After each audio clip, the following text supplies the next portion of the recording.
O presidente Lula concedeu uma entrevista histórica ontem ao Jornal Nacional, desmascarando as falácias contidas na carta do presidente dos Estados Unidos, Donald Trump. Lula ofereceu uma verdadeira aula de soberania e compromisso do Brasil com a justiça e deixou claro que o Brasil exige respeito em suas relações internacionais. Olha, primeiro é importante levar em conta que há algumas coisas que um ser humano e um governo não podem admitir. É a ingerência de um país na soberania de outro. E mais grave, a intromissão de um presidente de um país no poder judiciário do meu país. É inaceitável que o presidente Trump manda uma carta, sabe, pelo site dele, sabe, e começa dizendo que é preciso, sabe, acabar com as caças bruxas. Isso é inadmissível. Primeiro porque isso aqui tem justiça e a gente está fazendo um processo com direito à presunção de inocência de quem é vítima. Se quem é vítima cometeu um erro, vai ser punido. Aqui no Brasil é punido. A segunda coisa é que é inverossímil o fato pelo qual se aumentou a tarifa. O presidente Trump deve estar muito mal informado, porque nos últimos 15 anos, o déficit para o Brasil é de 410 bilhões de reais entre comércio e tarifas. Portanto, não existe explicação a não ser uma falta de informação e depois tentando atrapalhar uma relação muito virtuosa que o Brasil tem com os Estados Unidos há 200 anos. Lula não hesitou em classificar como um desaforo a ousadia de um presidente estrangeiro tentar interferir em questões internas do Brasil, especialmente ao mencionar a perseguição a um ex-presidente que tramou um golpe e planejou assassinar figuras da República. O que eu acho um desaforo muito grande delas e não dá para aceitar é um cidadão, um presidente de um país importante como os Estados Unidos, conversar uma carta para mim, mandada pelo site, avocando o fim das caças às bruxas a um ex-presidente que tentou dar um golpe nesse país. Ele não tentou dar um golpe, ele tentou preparar a minha morte, a morte do presidente da Suprema Corte, que na época era o Alexandre de Moraes, a morte do vice-presidente. E não é ninguém da oposição que está falando, são os militares que estavam com ele, é o ajudante de ordem dele que recebeu as informações deles. Agora, quem vai ser julgado não é o cidadão Bolsonaro, quem vai ser julgado é os autos do processo. Se ele tiver razão, será absolvido. Se ele não tiver razão, ele será condenado. E se condenado, vai ser preso. É assim que funciona a justiça no Brasil. E é assim que eu espero que funcione nos Estados Unidos. Lula destacou que se o atentado ao Capitólio tivesse ocorrido no Brasil, como ocorreu contra os três poderes no 8 de janeiro no Brasil, Trump seria julgado, demonstrando a isenção e a força da justiça brasileira diante de atos golpistas. Se tivesse um Capitólio aqui, e o Bolsonaro tivesse feito o que fez o Trump nos Estados Unidos, ele também estaria sendo julgado.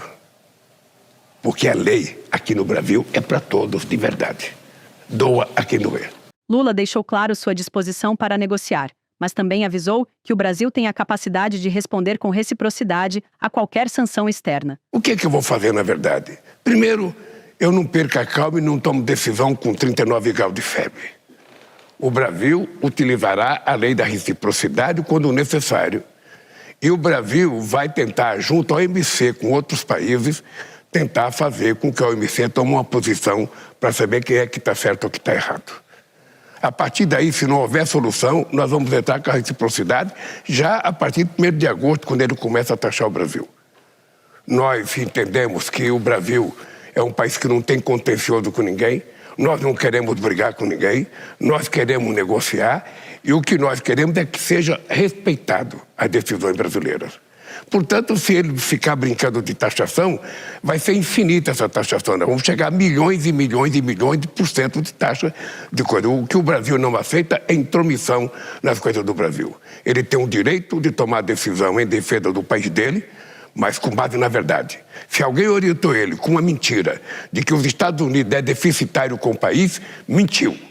Porque os Estados Unidos é superavitário na relação comercial com o Brasil. O presidente fez questão de deixar claro o seu direito de reagir e chamou empresários para estar ao lado do governo. Essa é a hora de a gente mostrar que o Brasil quer ser respeitado no mundo, declarou Lula. É só importante a gente deixar claro para a opinião pública que não é uma taxação ao Brasil. Ele vem taxando todos os países do mundo desde que tomou posse. É um direito dele, mas é um direito dos países reagir. Olha, o que é que eu pretendo fazer? Veja, primeiro eu pretendo reunir todos os empresários que têm exportação para os Estados Unidos. Sobretudo aqueles que têm maior volume de exportação, suco de laranja, aço, sabe? A Embraer, que exporta muito para os Estados Unidos, para conversar, para ver qual é a situação deles. Nós vamos tentar fazer todo o processo de negociação que for possível fazer. O Brasil gosta de negociar, o Brasil não gosta de contencioso. E depois que se esgotar as negociações, o Brasil vai aplicar a lei da reciprocidade. E aí os empresários, eu espero que estejam aliados ao governo brasileiro, porque se existir algum empresário que acha que o governo brasileiro tem que ceder e fazer tudo o que o presidente do outro país quer, sinceramente, esse cidadão não tem, sabe, nenhum orgulho de ser brasileiro. Essa é a hora da gente mostrar que o Brasil quer ser respeitado no mundo. Que o Brasil é um país que não tem contencioso com nenhum país do mundo e que, portanto, a gente não aceita desaforamento contra o Brasil. O presidente brasileiro também defendeu a relação soberana com os BRICS, rebatendo críticas de um rompimento diplomático com os norte-americanos. Que papel o senhor atribui às suas declarações nas motivações do presidente americano? Nenhuma. Veja, primeiro, os BRICS é um fórum que ocupa hoje metade da população mundial e quase 30% do PIB mundial. E dentro dos BRICS está países que participam do G20. 10 países dos BRICS participam do G20, aonde o seu Trump participa. Segunda coisa, nós temos 3 países que foram convidados do G7 agora.